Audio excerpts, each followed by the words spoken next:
बाज़ाहिर शक्ल सूरत से और जिसामत के लिहाज से ये ऑर्गेनिज्म कोई इतने ज़्यादा बड़े नहीं हैं, लेकिन इनकी अहमियत इतनी ज़्यादा है कि अगर ये ऑर्गेनिज्म ना हो तो इस ज़मीन पर ज़िंदगी ख़त्म हो जाए।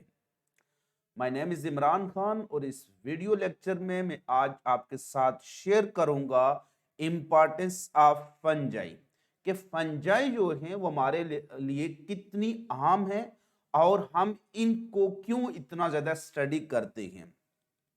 ये जो टॉपिक है एक्सटेंसिव क्वेश्चन के लिहाज से बच्चे जो एफएससी कर रहे हैं या ओए लेवल वहां से आपसे पूछा जा सकता है। इस पर ऐसे आ सकता है, how kingdom fungi is very important या what is the importance of fungus to human. इसके अलावा इसमें से शॉर्ट क्वेश्चन पूछे जा सकते हैं, एमसीक्यूज, और अक्सर जब एंट्री टेस्ट में सिलेबस शामिल एंट्री टेस्ट के सिलेबस में ये टॉपिक शामिल होता है तो इसमें से एमसीक्यूज मस्ट पूछा जाता है। सो टॉपिक का नाम भी है इंपॉर्टेंस ऑफ फंजाई, और ये वैसे भी जो फंजाई हैं वो हमारे लिहाज से बहुत इंपॉर्टेंट है। सो हम स्टार्ट करते हैं इंपॉर्टेंस ऑफ फंजाई को। फंजाई जो हैं दो तरह से हमारे लिए बहुत ही अहम है। नंबर वन, इनकी इकोलॉजिकल सिग्निफिकेंस है। इकोलॉजी वर्ड हमेशा इन्वायरमेंट से रिलेटेड होता है। हमेशा इको का मतलब होता है इन्वायरमेंट। तो इकोलॉजिकल इन्वायरमेंट वो होगी फंगस की जिसमें वो किस हमारे माहौल या इकोसिस्टम को स्टेबलाइज कर रहे होंगे। इनका इकोसिस्टम में रोल क्या है वो हम डिस्कस करेंगे। किस तरह से फंगस हमारे इकोसिस्टम को मेंटेन या स्टेबल रखने में हेल्प करती है। एक और रोल होता है जिसको इकोनॉमिक और कमर्शियल कहते हैं।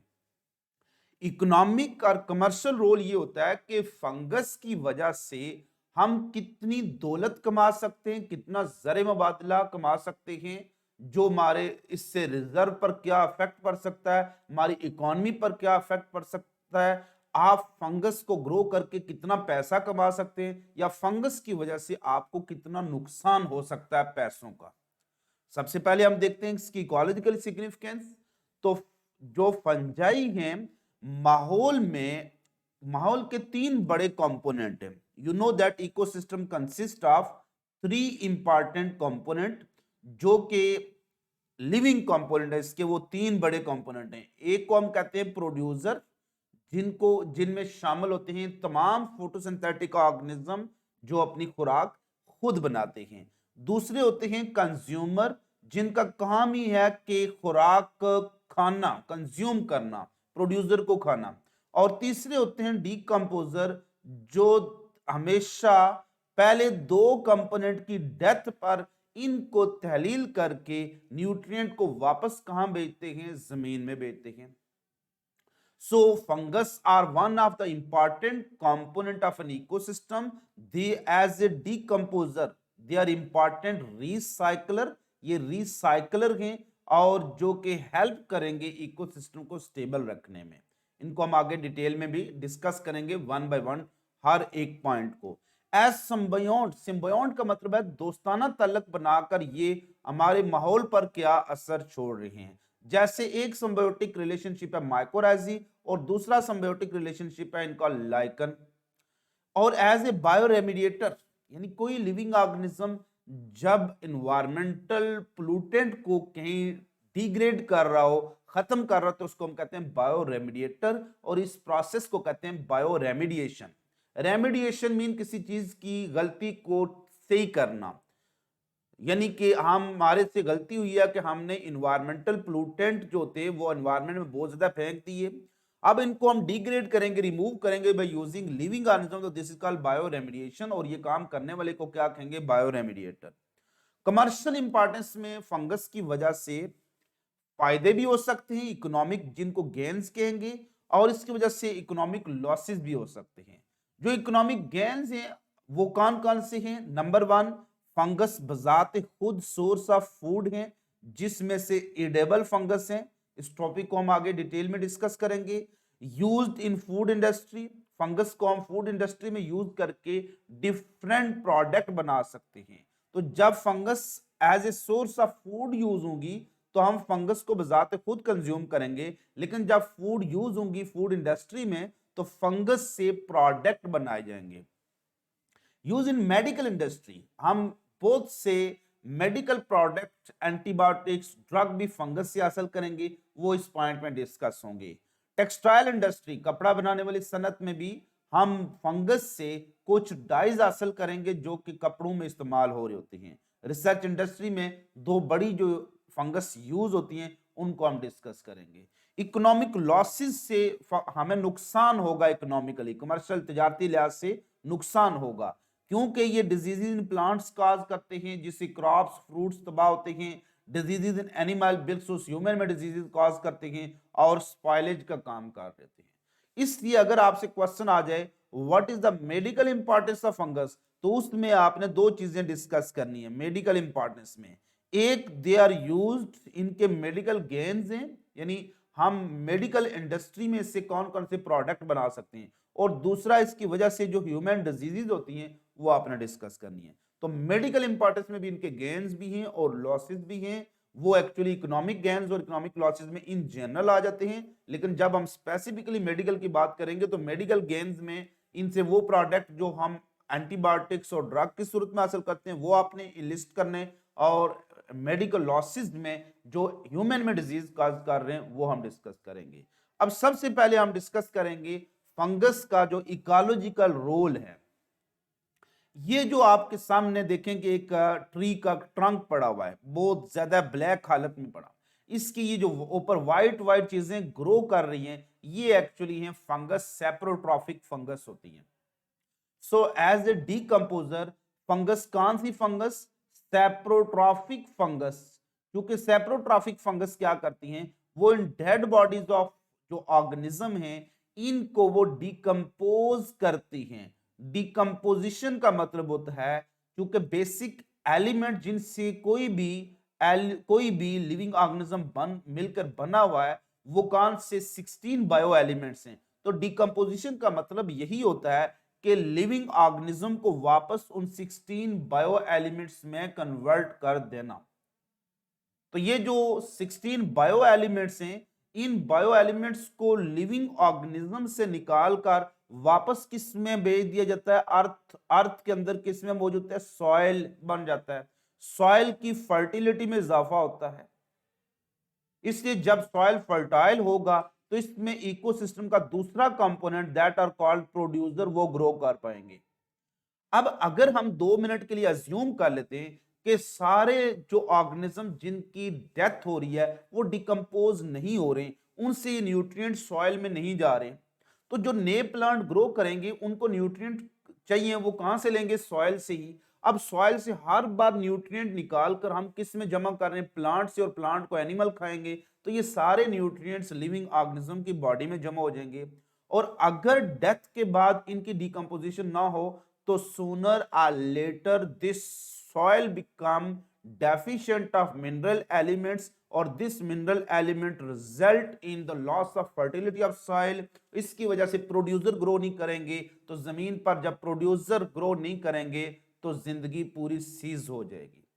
तो if this decomposition process of decomposition doesn't take place, so there is no nutrient cycle, these important nutrient element they become interlocked in the dead bodies or mounds of organism and the soil become deficient of nutrient result in the death of plants। और इसमें no growth of plant, no producer नहीं तो consumer या decomposer भी grow नहीं कर पाएंगे और ये इकोसिस्टम कोलैप्स कर जाएगा।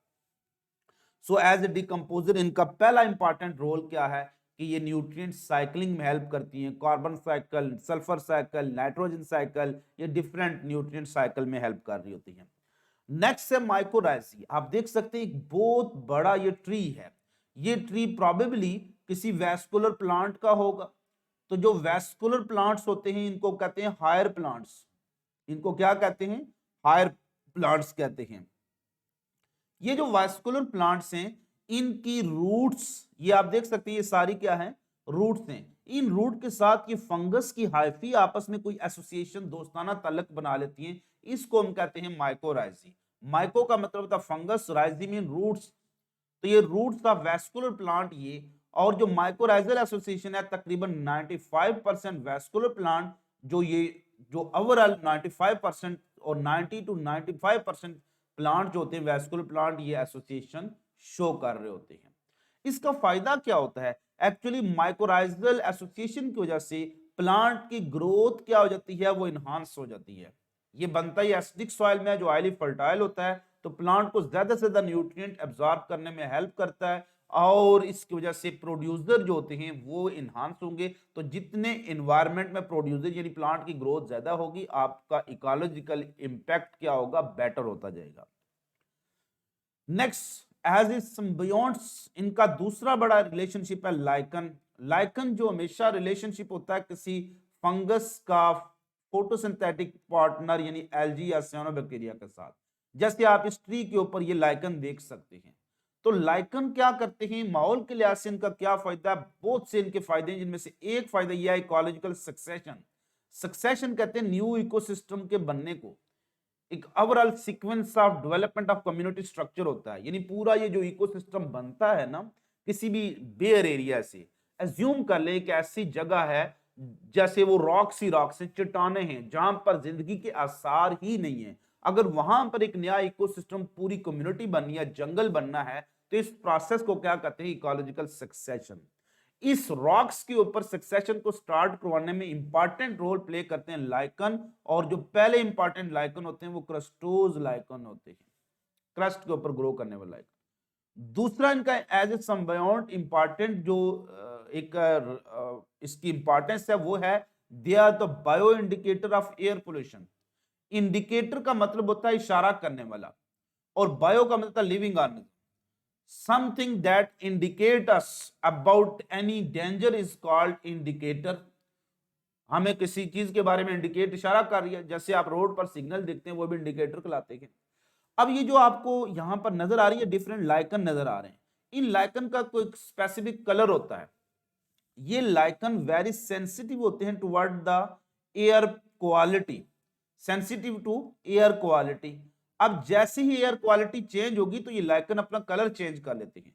तो जैसे इनका कलर चेंज होगा तो they give us an indication about the alarming situation of environmental pollution.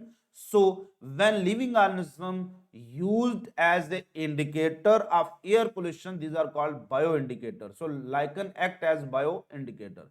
इसके अलावा आपने पढ़ा था ओसिलिटोरिया, वो क्या होता है, सियानोबैक्टीरिया, वो भी bio indicator of air pollution होता है। तो whenever some living organism indicate us about some environmental hazard, environmental pollution, तो these are called bio indicator।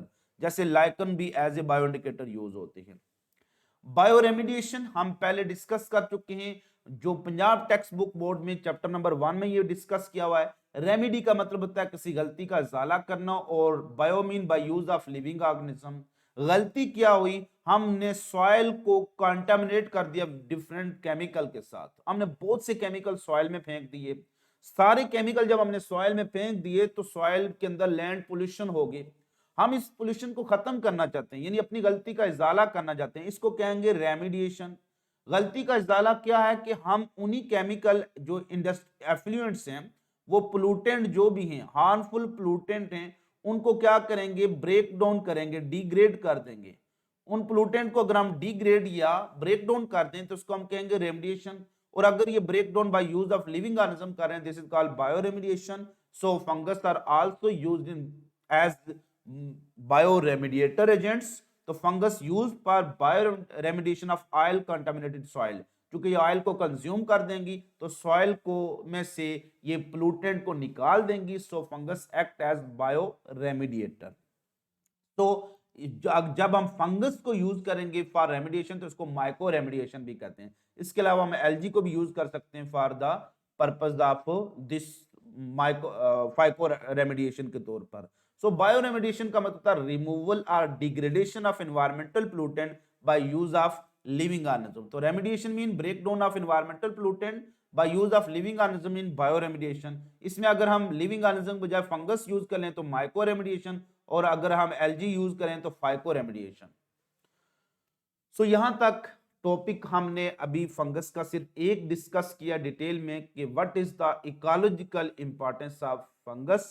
जहां पर हमने देखा कि फंगस के बहुत से इंपॉर्टेंट रोल हैं। इंशाल्लाह नेक्स्ट वीडियो जो होगी उसमें हम डिस्कस करेंगे फंगस की जो कमर्शियल इंपॉर्टेंस, जिसमें इकोनॉमिक गेन्स को हम फोकस पर लाएंगे। अपना बहुत ज्यादा ख्याल रखिएगा। फी अमानिल्लाह।